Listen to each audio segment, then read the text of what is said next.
Halo semuanya, selamat datang kembali di channel Alpian, channel dimana akan merecap sebuah manga dengan santai. Tapi sebelum itu, jangan lupa di like, share, dan subscribe channel ini. Dan juga kalian juga bisa berdonasi melalui traktir yang ada di deskripsi. Dengan begitu, bisa membuat Mimin semakin bersemangat dalam berkonten lagi. Kalau begitu, kita lanjut ceritanya, boy. Kanako dibuat tertawa mendengar cerita Shinichiro dan tentu membuat Shinichiro menjadi kesal dibuatnya. Tapi bagaimana Kanako tak tertawa kalau Shinichiro sudah menyatakan niatnya untuk berpacaran dengan Haruka ke orang tua Haruka daripada harus menyatakan cintanya ke orangnya langsung. Tapi mau bagaimana lagi? Ketika Shinichiro bertemu ayahnya Haruka, orang itu memaksakan situasi itu ke Shinichiro dan tentu Shinichiro tak bisa berbohong di hadapan mereka. Kanako memahami maksud Shinichiro dan bertanya-tanya apakah semua orang kaya itu aneh-aneh. Shinichiro juga merasakan hal yang sama. Bahkan ketika Shinichiro pulang, mereka masih saja bertingkah aneh. Tapi mulai sekarang Shinichiro tak akan menahan dirinya lagi. Kanako penasaran apa yang sedang Shinichiro tulis sedari tadi. Shinichiro berkata kalau ia sedang menulis surat untuk keluarga si Join dan hanya ingin mengungkapkan rasa terima kasih atas perjamuan kemarin. Kanako merasa kalau itu memang seperti Shinichiro yang selalu baik terhadap semua orang dan tak merasa seperti bocah sesuai umurnya. Shinichiro juga mendengar itu dari kedua orang tua Haruka juga. Tapi menurut Shinichiro, mau itu urusan bisnis atau sekedar berteman, menuliskan langsung rasa berterima kasih sangatlah berarti. Kanako yang tak mengerti itu berkata agar abangnya jangan menyerah dan pasti akan berhasil mendapatkan Haruka, karena mereka juga tak tahu bagaimana perasaan Haruka ke Shinichiro. Tapi mengundang Shinichiro kemarin pasti memiliki suatu arti. Shinichiro merasa kalau apa yang adiknya sampaikan itu begitu aneh. Tapi Kanako tetap memberi semangat ke Shinichiro agar jangan menyerah dan semacamnya. Keesokan harinya di perpustakaan sekolah, Haruka sedang membicarakan sebuah light novel yang dimana karakter utamanya yang sangat keren. Haruka dan Shinichiro pun mulai berdiskusi soal light novel yang sudah mereka baca saat ini. Seperti hari lainnya yang damai di perpustakaan, tapi hari ini Shinichiro punya satu tujuan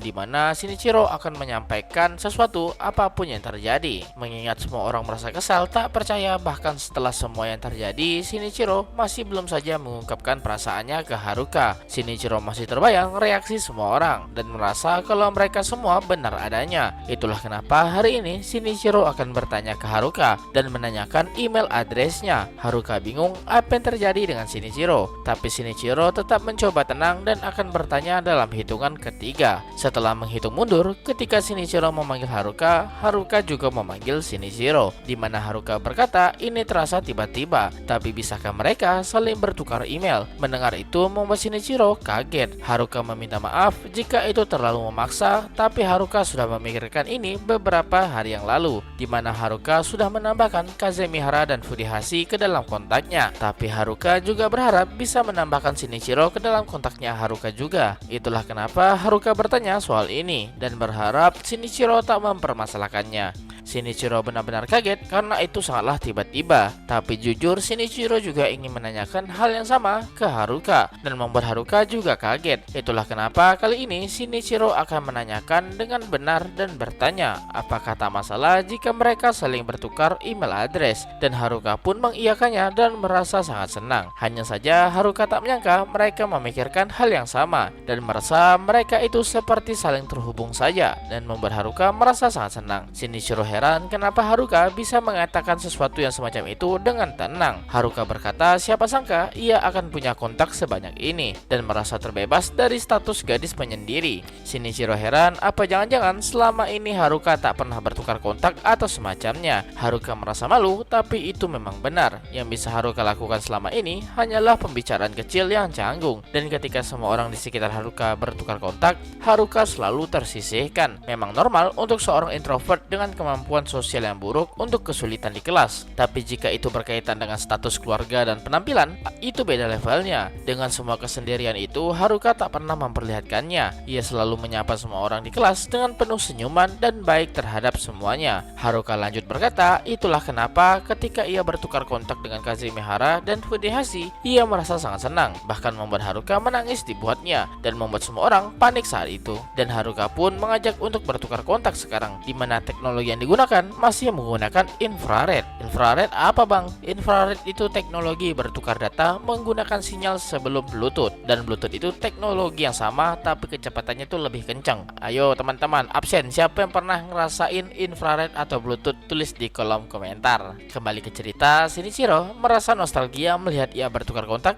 menggunakan infrared seperti ini. Sedangkan Haruka merasa senang akhirnya bisa bertukar kontak dengan Shinichiro. Haruka merasa kesenangan dalam hidupnya baru saja dimulai. Haruka tiba-tiba saja berkata kalau Shinichiro itu sosok yang spesial baginya. Itu karena Shinichiro adalah laki-laki pertama yang Haruka tambahkan dalam kontaknya selain ayahnya sendiri. Shinichiro juga berkata kalau Haruka juga sama, yaitu gadis pertama yang Shinichiro tambahkan selain adiknya. Mendengar itu membuat Haruka merasa sangat terhormat. Mulai sekarang, meskipun musim berubah dan waktu terus berlalu, dan mungkin saja mereka berpisah, tapi dengan ini mereka masih bisa terhubung, dan itu membuat Haruka merasa tenang. Haruka pun berkata untuk mohon bantuan ke depannya, dan membuat Shinichiro terdiam. Meskipun waktu berjalan seperti sebelumnya, dan masa depan tak akan selamanya menyenangkan, dan pasti akan ada tantangan yang menunggu, dan sekarang pun Shinichiro tak yakin apakah ia bisa merubah masa depan suram Haruka menjadi lebih baik. Tapi perkataan Haruka sebelumnya soal Shinichiro yang bisa mengubah masa depan mulai terlintas di memori Shinichiro. Shinichiro sadar kalau masa depan berubah tergantung dirinya, dan Shinichiro harus melakukan sesuatu untuk melawan itu, di mana kebahagiaan menunggu dan tak ada penyesalan yang tertinggal. Dan Shinichiro sudah memantapkan tekadnya dan berharap mereka bisa selalu bersama seperti ini. Dan cerita pun akhirnya tamat guys. Jadi gimana cerita kali ini? Apakah teman-teman menyukai cerita bertema atau tipe-tipe seperti ini? Tulis di kolom komentar. Dan saksikan video-video lainnya di channel ini. Dan sampai jumpa di video-video lainnya. Bye-bye.